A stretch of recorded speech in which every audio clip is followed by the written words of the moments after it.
Welcome back, you're here with Nate28 and this is Crossbeats production. So before I go too far into this tutorial, I just wanted to first say my condolences to anybody who's dealing with the hurricane in Hurricane Harvey, I think it is, in Texas. Anybody who's going through that kind of stuff, it's not an easy thing to go through, and it most definitely is something that you guys, if you're dealing with it, or you know of it, or even if you know people who are involved in it, you know, just for example, going without power for numbers of days, and even food, if you don't have stored up food. Some people don't.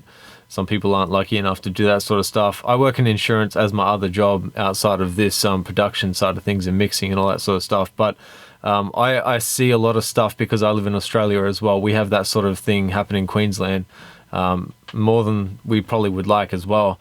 And just dealing with it, dealing with the people and dealing with the situations, people just go through sorts of stuff that you probably wouldn't want to go through on a regular basis. So anyway, my condolences to you guys out in Texas if you're dealing with that sort of stuff, and hope you guys are okay. So without further ado, we're getting straight into this tutorial. What I want to talk about was more or less continuing on from my previous tutorials, most frequently the second one I just recently did. It's basically to do with gain staging, and I more or less covered some of the gain staging within the plugins themselves, but I want to go further into the gain staging of a mix, and just use an example of this track that I'm working on at the moment. I just produced this track a couple of nights ago, and I'm kind of fixing it and editing it and stuff like that. So what I was showing you guys in the plugin sense was obviously the level of pink noise and the plugins and where it sort of sits on the meters. You don't always have to have every single thing going under -18, which is what I discussed before as far as the leveling in the plugin, because as you guys saw, the 0 dB here was actually -18 on the actual meter with pink noise that we were using. So what I want to show you guys was kind of how I level things in a track, the gain staging that I use. This doesn't apply to every single track, because some tracks you might have more dynamics in the track. Some tracks you may not. Trap, hip-hop, that sort of stuff usually has less dynamics, but if you're going to get like a piano track or something like that where there's a lot of dynamics, maybe just singing or a cappella, then there may be differences between the way you gain stage your mix. So what I want to show you first off was just these tracks here. So I'll just highlight these, single them out and solo them, and I'll just play these tracks, and you kind of see on the meters. Actually, I'll just move these meters up a bit so you guys can kind of see what's going on. I'll move this whole thing up. So just focus on the meters and kind of see where things are sitting. Most of the time on these tracks that can be heard quite easily are sitting roughly -20-ish. They may peak over that, it just depends, but that's when EQ comes into it, and I'll just explain a few things later on once I play this track. So first off, the track, we'll play that, and we'll just go through it.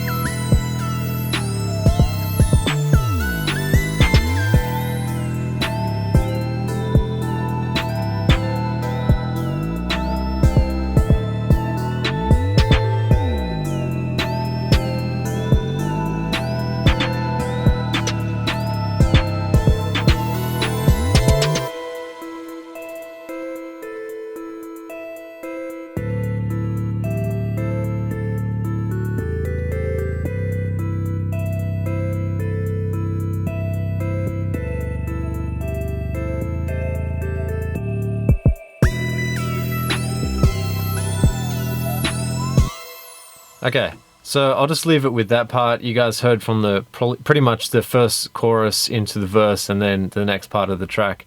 So basically where things were sitting, as you could kind of see with the 808 that I've got going on, that was quite low in the mix. I'll just play it again so you can see.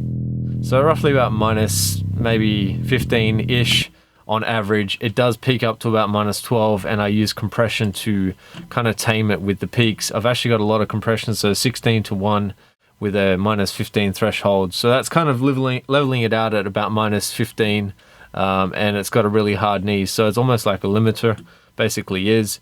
I set the attack and release to the BPM of this track. As you guys are aware of my previous videos, I talk about that quite frequently, and setting things to BPM is just a really fantastic way with compression.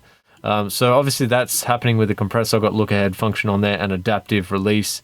Don't really need adaptive because obviously I set this the way it is, but I've just left it on anyway. It sounds good with it on there, so whatever. So that's the compression on the 808. To get it kind of up in the mix, earlier on what I did was red light district, and red light district is just harmonic distortion. Pretty much just helps you get that extra, I guess, higher up in the frequency spectrum, and just using it as distortion. What distortion is, if you guys aren't aware, it's kind of like a form of compression really, and it creates a higher harmonic level, or harmonics further up into the mix that it can be heard higher up in the spectral meter. So basically that's what I did with the 808, so you guys can see it. Now the basics, why I showed you this first set of instruments here, if I just play them to you and show you what I'm talking about. So pretty much the instruments are going through in order of this piano here, Serum, which I've used 2 sets of Serum. This doesn't really come into the mix until later on though, so this kind of piano type thing, which I copied the piano and made it into Serum, and that kind of worked out really well. But anyway, I'll just play this to you and I'll just show you what's going on. So different things are happening within the mix. The other thing I've got is electrax, which I've got this automation going on with, as you can see here. Just get rid of the mixer for a second. So I've got automation going on, turning on different presets within this. So basically the oscillator, it turns on each synth as it goes, and it obviously activates more and more, so it creates more of a dynamics in the track. I didn't want to go bounce out every single sound, so I just figured I'd just automate it instead. So this plugin is actually doing quite a fair bit for the mix. So if I just play this to you and just show you what's going on here, so we'll just go through it.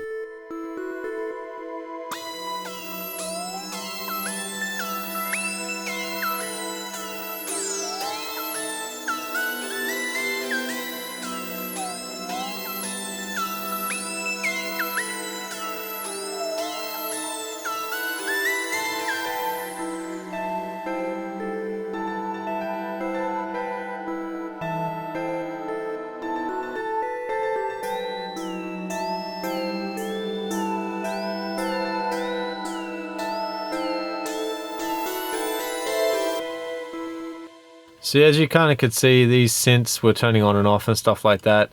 If you guys were paying attention to the meters as well, for the main part, I'll just play it now. So for the main part, most of this stuff doesn't really get above -24 in that sense. Some of it does, it peaks, like this one does, it gets about -17-ish. But what I've done here is kind of EQ'd out some of the stuff that I didn't want where the peaks were happening, and some of the top end stuff, and got rid of all that low end stuff that I didn't really need on that particular synth, at least anyway. Some of the stuff you don't have to remove all the low end out of every single instrument that you have, but if you're having trouble with, especially with the low end, a lot of people kind of, I guess, don't know where to remove low end stuff out, and they kind of play around with it and stuff like that. But for the most part, all you have to do is focus on, in the sense of gain staging, focus on what's going to take up most of your frequency spectrum, and usually that is your 808 and the kick. The other thing I've done with this particular mix, and just to get the snare to come through, was I actually sidechained the snare to the 808. Now that's kind of a weird thing to do in the sense, usually, because snares don't need to really sidechain on an 808. But if I just bring this to your attention, I'll just show you the snare as well. Let me just unsolo that and show you the snare, and just show you the spectrum on the snare. So I'll just play the snare and I'll show you what I'm talking about.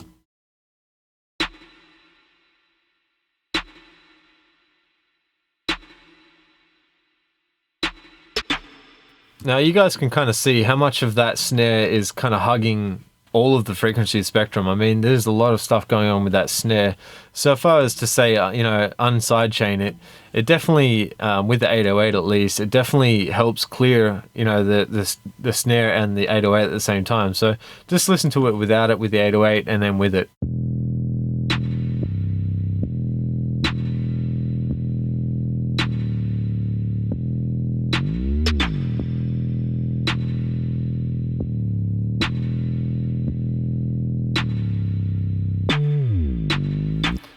Alright, you guys, I don't know if you can hear it on your end, but I can definitely hear it on my side.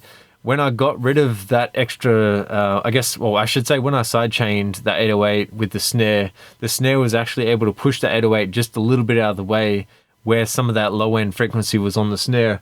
I didn't want to lose that low end frequency on the snare because it really sounded good and it gave that snare the snare sound that it has. I mean, I just wanted it to really come through on the mix. So without interfering with things, and I obviously knew that certain things would be masking it if I left it the way it was, I definitely figured, well, why not just sidechain it and sidechain the 808 out of the way.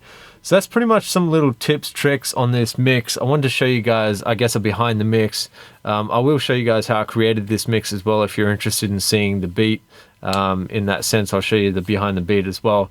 But I want to show you some quick tips about how to clear up some gain staging, or help gain staging in your mix as far as the mix itself.